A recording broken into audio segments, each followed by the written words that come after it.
चलो ध्यान दो। तो मैं बात कर रहा था एक्टिव एंड पैसिव वॉइस की, ठीक है। तो एक्टिव और पैसिव वॉइस को पहले समझ लेते हैं, उसके बाद फिर इसके रूल पे बात करेंगे, ठीक है। और जो ऑनलाइन क्लास ले रहे हैं वो भी जरा ध्यान दो इधर पे। देखो सबसे पहले अगर मैं बात करता हूँ एक्टिव वॉइस की, दिखाई देगा इसमें, हाँ मार्कर थोड़ा सा वैसा रखना पड़ेगा। एक्टिव वॉइस, एक्टिव वॉइस क्या होता है ध्यान समझो। जैसे एक्टिव वॉइस में अगर कोई भी सिंपल जो सेंटेंस लिखा होता है जनरली, तो वो सारे के सारे एक्टिव वॉइस में होते हैं। तो यहाँ पर होता क्या है, जैसे मैंने लिखा for example I write a letter, तो आप सभी को पता है कि यहाँ पर जो आई है ये क्या है, आपका सब्जेक्ट है, राइट? है ना, ये सब्जेक्ट है, हाँ या ना? Yes sir. ठीक है, ये क्या है, राइट? बोलो, क्रिया यानी वर्ब, ठीक है। और ए लेटर क्या है, ऑब्जेक्ट, ठीक है, वेरी गुड। तो ये हो गया ऑब्जेक्ट। तो अगर मैं बात करूं कि ये एक्टिव वॉइस में है, तो यहाँ पर इंपॉर्टेंट चीज ये होती है कि एक्टिव वॉइस में जो सब्जेक्ट होता है वो डूअर होता है। क्या होता है? डूअर। डू मीन्स क्या होता है, करना, और डूअर का मतलब होता है करने वाला। यानी यहाँ पर एक्टिव वॉइस के अंदर, एक्टिव वॉइस में हमेशा याद रखना कि जो सब्जेक्ट है, अगर क्या हो, if subject is doer in a sentence then it is in active voice. बात क्लियर है? अगर कोई सब्जेक्ट जो है, डूअर का मतलब होता है कार्य करने वाला, जो जैसे यहाँ पे आई राइट अ लेटर, मैं एक पत्र लिख रहा हूं, तो पत्र लिखने का काम कौन कर रहा है? मैं यानी आई, तो इसका मतलब आई डूअर हो गया। Yes sir. बोलो हाँ या ना? क्लियर है? यही चीज अब अगर मैं उससे लिखता हूं कि पैसिव वॉइस क्या होता है, तो ध्यान से समझो। अभी मैं रूल नहीं बता रहा हूं, मैं आपको ये समझा रहा हूं कि पैसिव वॉइस होता क्या है। तो अगर पैसिव वॉइस में जाओगे तो यहाँ पर क्या होता है, यहाँ सबसे पहले इसका अगर पैसिव वॉइस बनाते हैं तो आएगा अ लेटर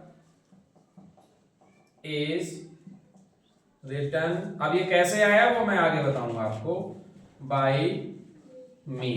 क्लियर है? यहां पर एक चीज देखो, यहां पर कह रहा है अ लेटर, एक पत्र, इज रिटन मतलब लिखा गया, बाय मी किसके, मेरे द्वारा। तब यहां पर ये बताओ पत्र कोई काम कर रहा है क्या? यहां पर सब्जेक्ट ये है ना, और ये वाला क्या है, ये हेल्पिंग वर्ब रिटन, और ये वर्ब है, और उसके बाद ये ऑब्जेक्ट है। तो यहाँ पर जो डूअर है वो कौन है, ऑब्जेक्ट है या नहीं है, बताओ। पत्र किसके द्वारा लिखा गया? बाय मी, मेरे द्वारा। इट मींस कि ये जो मी है वो डूअर है, पत्र लिखने का जो काम है वो इसके द्वारा किया गया। बात क्लियर है? तो यहाँ पर कहने का मतलब है सब्जेक्ट जो है वो डूअर नहीं होता है, क्लियर, बल्कि क्या होता है, ऑब्जेक्ट डूअर होता है। बात समझ आ गई? तो यही है एक्टिव और पैसिव वॉइस में अंतर। यानी एक्टिव वॉइस क्या होता है, जिसमें सब्जेक्ट डूअर होता है, और पैसिव वॉइस में ऑब्जेक्ट डूअर होता है, अर्थात कि सब्जेक्ट डूअर नहीं होता है, कोई काम नहीं करता है। बात क्लियर है? ठीक है, तो पहले तो इसे नोट करो, उसके बाद आप चलते हैं कि अगर मुझे एक्टिव वॉइस से पैसिव वॉइस में चेंज करना हो तो उसके रूल क्या होंगे। क्लियर है बात? चलिए इसे थोड़ा सा पॉज कर देते हैं, तब तक आप नोट कर लो। चलो जल्दी से नोट करो। अब एक चीज और देख लो, आपको ये भी पता होना चाहिए कि कौन कौन से टेंस हैं जिनकी आपको पैसिव वॉइस बनती है, पैसिव वॉइस में चेंज करते हैं, और कौन कौन से टेंस हैं जिनकी पैसिव वॉइस नहीं बनती है, ठीक है। तो वो कौन से होते हैं जरा ध्यान दो। तो सबसे पहले हमें टोटल आपको पता है, अगर मैं टेंस की बात करूं तो there are 3 types of tenses, है ना। कौन कौन से होते हैं? प्रेजेंट, ठीक है, past and future. Present tense, past tense और फ्यूचर टेंस, यही होते हैं। अब इन सब में भी चार चार टाइप होते हैं ना, जैसे प्रेजेंट इंडेफिनिट टेंस है, प्रेजेंट कंटीन्यूअस है, present perfect and present perfect continuous, यही होते हैं। अब याद रखना कि इनमें से क्या है, चार जो ऐसे टेंस है जिनकी पैसिव वॉइस नहीं बनती है। तो वो कौन कौन से होते हैं? तो मैं लिख सकता हूँ no passive voice, no passive voice. कौन कौन से ऐसे चार टेंस हैं जिनकी पैसिव वॉइस नहीं बनती है? वो चार टेंसेस होते हैं। कौन कौन से, वो लिख लो जरा। Number 1 present perfect continuous tense, ठीक है, पहला। दूसरा क्या होता है? Past perfect continuous tense. तीसरा होता है फ्यूचर परफेक्ट कॉन्टिन्यूअस टेंस, और चौथा होता है फ्यूचर कॉन्टिन्यूअस टेंस। बात क्लियर है? ये 4 टेंस हैं जिनकी पैसिव वॉइस नहीं बनाई जाती है, अर्थात इनकी क्या होती है, नो पैसिव वॉइस। बाकी बचे 8 टेंस, जैसे प्रेजेंट में 3 प्रेजेंट इंडेफिनिट, कंटिन्यूअस और परफेक्ट। वैसे ही पास्ट में 3 तो 3 3 6 और 2 फ्यूचर में इंडेफिनिट और प्रेजेंट फ्यूचर इंडेफिनिट और फ्यूचर कंटिन्यूअस। तो टोटल 8 टेंस हैं जिनकी आपको पैसिव वॉइस बनती है। ये 4 वो टेंस हैं जिनकी पैसिव वॉइस नहीं बनती है, तो इसे भी नोट डाउन कर लीजिए जल्दी से, ठीक है। उसके बाद फिर चलते हैं नंबर 1 पे, यानी इनके रूल्स क्या होते हैं उन पर बात करेंगे। चलिए, और जो बच्चे लाइव क्लास मतलब ऑनलाइन क्लास ले रहे हैं उनसे रिक्वेस्ट है कि चैनल को सब्सक्राइब करें और वीडियो की लिंक को ज़्यादा से ज़्यादा शेयर करें। तो यहाँ पर जो क्लासेस हैं वो आपको इंग्लिश, मैथमेटिक्स, एसएसटी इन सभी सब्जेक्ट के क्लासेस जो हैं वो रेगुलर मिलती रहेंगी, ठीक है। तो यहाँ पर ये क्लास जो है वो रिकॉर्ड भी हो रही है, इसके अलावा ऑफलाइन क्लास भी चल रही है। तो थोड़ा बहुत हो सकता है आपको टाइमिंग का इधर है, तो आगे जहाँ आपको लगे कि जहाँ मैं अपने बच्चों से ऑफलाइन में बिजी हूँ तो वहाँ आप थोड़ा सा वीडियो को आगे बढ़ा सकते हैं, स्किप कर सकते हैं, ठीक है।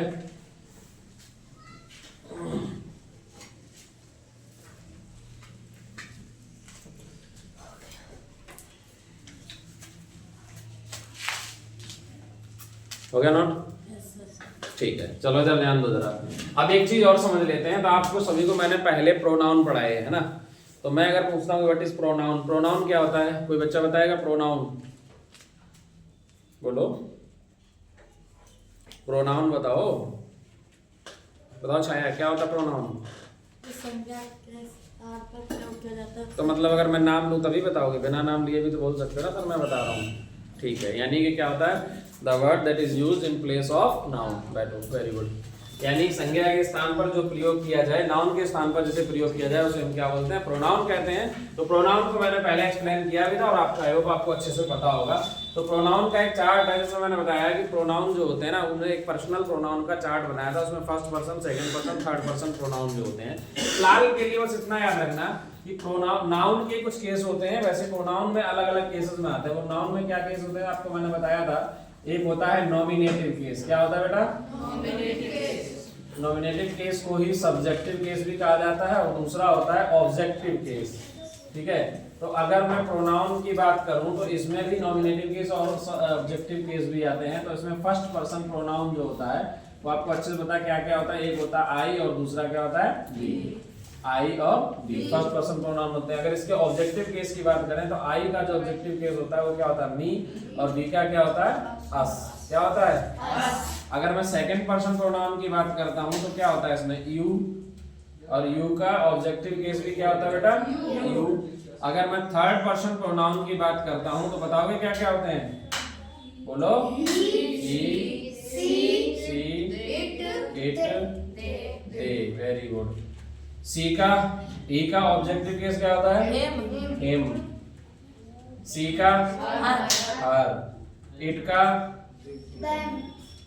देन। इट। दे का देम।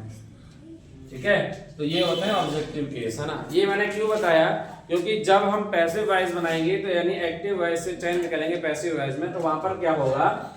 नॉमिनेटिव केस होगा, यानी सब्जेक्टिव केस से ऑब्जेक्टिव केस में जाना पड़ेगा, और ऑब्जेक्टिव केस से दोबारा कहां पहुंचना पड़ेगा? सब्जेक्टिव केस में। तो ये जो प्रोनाउन आएंगे तो इनको इंटरचेंज कैसे करोगे वो आपको पता होना चाहिए। इसे नोट डाउन करो जल्दी से, फिर हम चलते हैं अब डायरेक्ट कहां पर? सेंटेंस में। रूल समझते हैं क्या होते हैं इसके रूल, ठीक है। विजुअल है इसमें? हाँ, दिखाई तो दे रहा है। चलिए, और जिन बच्चों को ऐसा लगे कि हाँ वीडियो में बिल्कुल साफ नहीं दिखाई दे रहा तो मुझे कमेंट करके बताना, तो आगे फिर हम देखेंगे इस पे लाइट का। यहाँ पर थोड़ा सेटअप नहीं है ना लाइट का।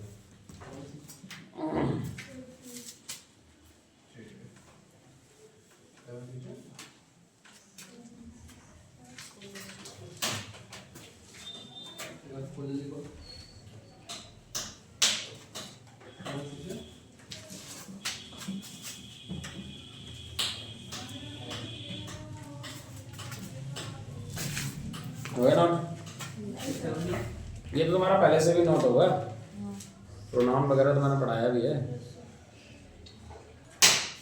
कर लीजिए, उसके बाद करते हैं। हो गया सबका? नकल करने में तो बड़े माहिर हो तुम। है भाई, अवार्ड दिलवाएंगे तुम्हें, कॉपी करने का है। चलो ध्यान दो देखो बेटा, अब चलते हैं कि अगर मुझे क्या करना है, ध्यान से समझो। सबसे पहले अगर मुझे चेंज करना है किसके, एक्टिव वॉइस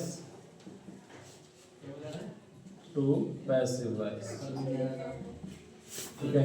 तो कैसे करोगे चेंज, जरा ध्यान दो। सबसे पहले पहला टेंस है आपका कौन सा, प्रेजेंट। चलो मैं थोड़ा सा बड़ा लिख रहा हूँ ताकि जो लाइव मतलब जो ऑनलाइन क्लास ले रहे हैं ताकि उन्हें भी दिखाई दे साफ साफ। इंडेफिनिट टेंस, ठीक है।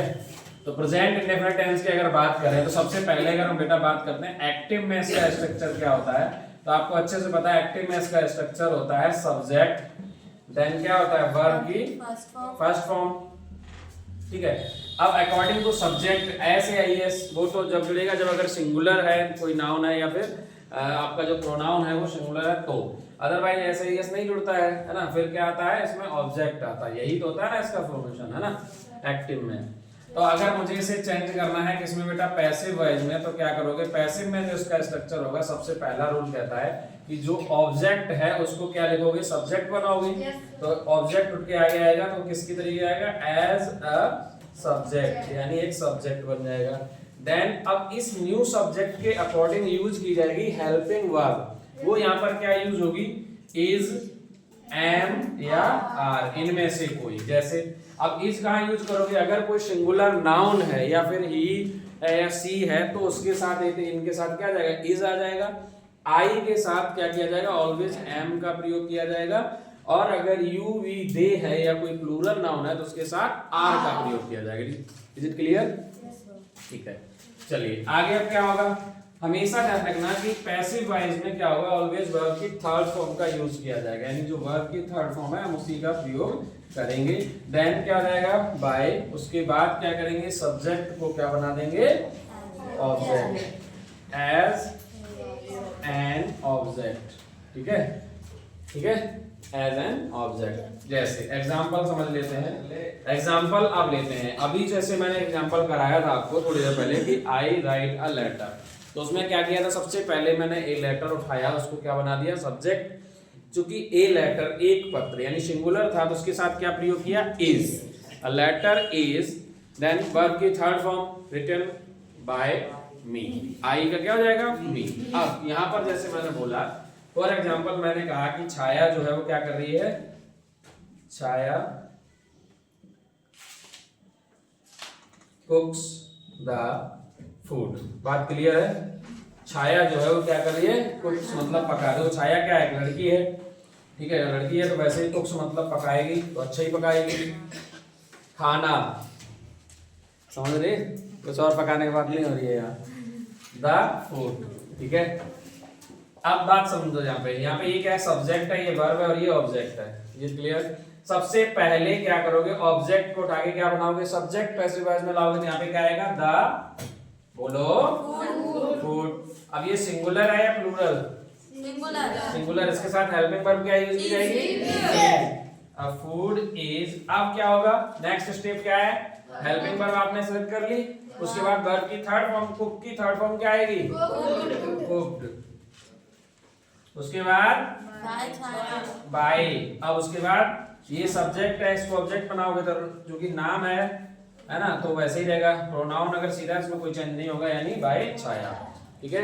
और लास्ट में फुल स्टॉप, हो गया complete, the food is cooked bye Chhaya. Clear है, कर लोगे आप, यस सर। ये तो था इसका अफर्मेटिव सेंटेंस।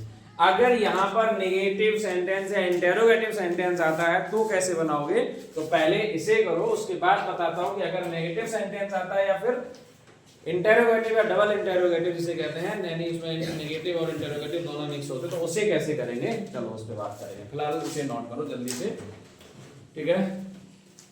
और जो बच्चे ऑनलाइन क्लास ले रहे हैं, अगर आपको वीडियो पसंद आ रहा है तो चैनल को सब्सक्राइब जरूर करें और वीडियो को लाइक एंड शेयर करना बिल्कुल भी ना भूलें। अपने जो भी क्लासमेट्स हैं आपके, या जो मित्र हैं, या जो भी आपके रिलेटिव्स हैं जो स्टडी कर रहे हैं, और वो क्लास 6 से लेकर ये ऑलरेडी 10 तक आप कहीं भी कोई भी देख ले, इसमें कोई इशू नहीं है, सभी के लिए उपयोगी है, सभी में आपके एक्टिव और पैसिव वॉइस आते हैं उन सभी के लिए, ठीक है।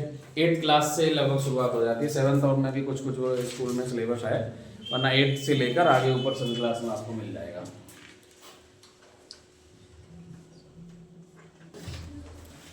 चलो जरा ध्यान देते हैं, आगे चलते हैं। हो गया नोट? ठीक है। मैंने प्रेजेंट इंडेफिनिट भी मिटा दिया, कोई नहीं, दोबारा से नोट कर देंगे। सर्दियों में ये बड़ा इशू रहता है, बोर्ड साफ करने में प्रॉब्लम होती है।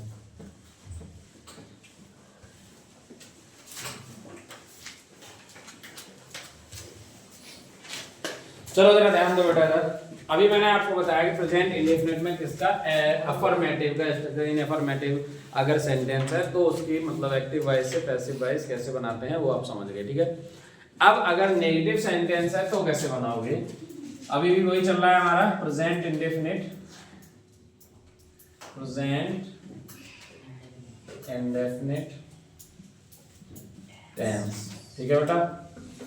इसका आप चलते हैं कि नेगेटिव सेंटेंस अगर आता है तो कैसे करोगे? नेगेटिव सेंटेंसेस, तो ध्यान दो कैसे करेंगे जरा समझते हैं। नेगेटिव सेंटेंसेस में क्या होता है? सबसे पहले अगर स्ट्रक्चर की बात करें तो आप सभी को पता है अच्छे से क्या आता है इसमें, सब्जेक्ट, और सब्जेक्ट के साथ इसमें क्या आता है? डू और डज, यही तो आता है। प्लस इसमें नॉट मिलेगा साथ में, और वर्ब की क्या मिलेगी? फर्स्ट फॉर्म, और प्लस क्या मिलता है? ऑब्जेक्ट, यही मिलेगा। अब अगर मुझे इसकी पैसिव वॉइस में से बनाना है, यानी पैसिव वॉइस बनानी है, तो कैसे करोगे? ध्यान से समझो। रूल वही रहेगा, आपको सब्जेक्ट को क्या बनाना है? सबसे पहले ऑब्जेक्ट, मतलब सॉरी, ऑब्जेक्ट को क्या बनाना है? सब्जेक्ट, है ना। प्लस अब क्या करोगे? यहाँ पर जैसे डू और डज है, क्योंकि नेगेटिव में आता है डू नॉट या डज नॉट, यहाँ पर जो आएगा वो आपकी हेल्पिंग वर्ब यही आएगी, इज, एम, आर। बस ये is, am, are according to आपका जो न्यू सब्जेक्ट है, ये इसके अकॉर्डिंग आपको यूज करना है। प्लस इसके साथ बस नॉट और ऐड हो जाएगा, बाकी स्ट्रक्चर वही सेम रहेगा। वर्ब की थर्ड फॉर्म होगी, देन बाय, उसके बाद वही रूल, जो आपका सब्जेक्ट है उसे आप क्या बना लोगे? ऑब्जेक्ट। बात क्लियर है? यहाँ तक किसी को कोई इशू नहीं ना? चलो एग्जाम्पल देखते हैं। एग्जाम्पल क्या है दिखाई दे रहा है इसमें? हाँ ठीक है। एग्जाम्पल जैसे मैंने ले लिया, for example Chhaya does not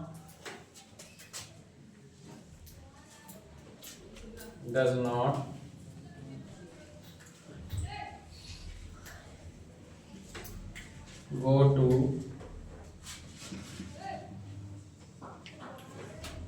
Delhi, ठीक है। अब जरा यहां ध्यान दो, या इसकी जगह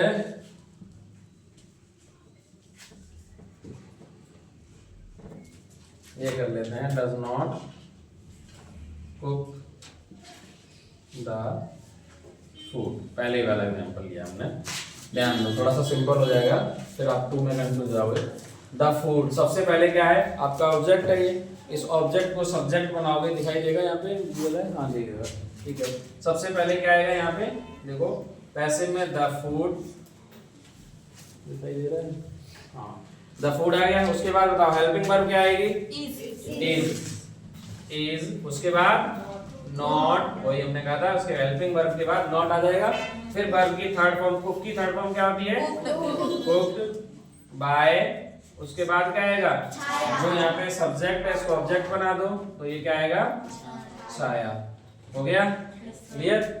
जैसे अगर मान लो यहाँ पर आता है, एग्जांपल एक और ले लेते हैं, I do not right an application. दिख रहा है? हाँ दिख रहा है। क्या लिखा मैंने? I do not right an application. मैं एक पत्र नहीं, सॉरी एप्लीकेशन मतलब एप्लीकेशन नहीं लिखता, इसको क्या बोलते? प्रार्थना पत्र, जो भी है, मतलब क्या है कि मैं एक एप्लीकेशन नहीं लिखता हूँ, एप्लीकेशन हिंदी शायद प्रार्थना पत्र ही होती, जो भी हो, ठीक है। अब आ जाओ यहाँ पे, सबसे पहले हम क्या करेंगे, एन एप्लीकेशन, ये क्या है आपका ऑब्जेक्ट है, तो इसको क्या लाओगे यहाँ पे, एन एप्लीकेशन, सबसे पहले ये आएगा ना। Yes sir. फिर उसके बाद अब एप्लीकेशन की जगह पे देखो एन भी लगा हुआ है, इट मींस ये तो सिंगुलर ही है। इसके लिए हेल्पिंग वर्ब क्या है, यूज होगी इज। उसके बाद क्या आएगा, नॉट। अब क्या आएगा, राइट। राइट की थर्ड फॉर्म क्या होती है, रिटर्न, ठीक है। उसके बाद क्या आएगा, बाय। अब यहाँ पे ध्यान दो, सब्जेक्ट क्या है आपका, आई। आई का मैंने अभी आपको ऑब्जेक्टिव केस क्या बताया था, मी। तो यहाँ पे क्या आ जाएगा, बाय मी। तो ये बन गया आपका कंप्लीट। या क्या आ जाएगा, an application is not written by me. Clear है, बना लोगे अब अगर इंटेरोगेटिव आए तो क्या करना है, इंटेरोगेटिव में जैसे हेल्पिंग वर्ब पहले दी होती है ना, वैसे ही आपको कुछ नहीं करना है, हेल्पिंग वर्ब उठा के बस पहले आ जाएगी, बाकी रूल वही सेम रहेंगे। वर्ब की थर्ड फॉर्म ही यूज की जाएगी, है ना। सब्जेक्ट को आपको क्या बनाना, ऑब्जेक्ट, और ऑब्जेक्ट को क्या बनाना, सब्जेक्ट, सब कुछ रूल सेम रहेंगे। जैसे समझ लेते हैं, अगर इंटेरोगेटिव सेंटेंस आता है, ठीक है, कोई इंटेरोगेटिव सेंटेंस अगर होता है तो कैसे बनाओगे। तो अगर इंटेरोगेटिव सेंटेंस है, जैसे मैंने एग्जांपल में लिया, मान लो for example, do you read a book, question mark. Do you read a book, क्या तुम एक पुस्तक पढ़ते हो। तो ये क्या बन गया आपका इंटेरोगेटिव सेंटेंस। अब हमें ऐसे क्या बनना है, मतलब ये एक्टिव वॉइस में, ऐसे पैसिव वॉइस में चेंज करना है। कैसे करोगे, तो सबसे पहले रूल वही है, आपको अपना ऑब्जेक्ट दिखना है, क्या ये है, और इस ऑब्जेक्ट को सब्जेक्ट बनाएंगे तो ए बुक यानी क्या है, सिंगुलर है, तो इसके लिए हेल्पिंग वर्ब कौन सी आएगी, इज। तो बस हेल्पिंग वर्ब पहले लगाओगे, पहले क्या लगाओगे, इज। उसके बाद वही आपका ये ऑब्जेक्ट उठाओ, इसको सब्जेक्ट बनाओ, a book, is a book. अब क्या आएगा, वर्ब की थर्ड फॉर्म।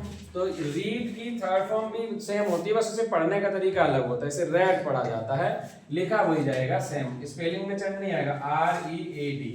फर्स्ट फॉर्म में इसे रीड पढ़ते हैं, बाकी में रेड पढ़ देते हैं। तो इज अ बुक रेड। फिर उसके बाद क्या आएगा, बाय।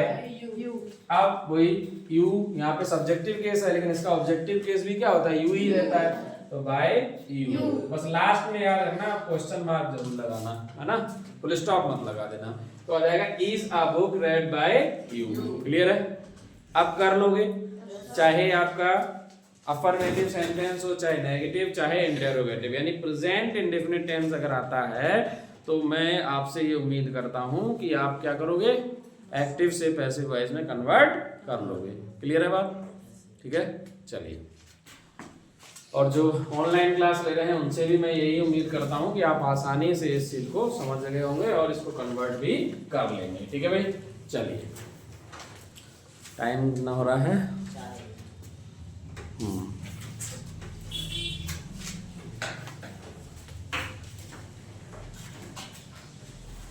चलिए।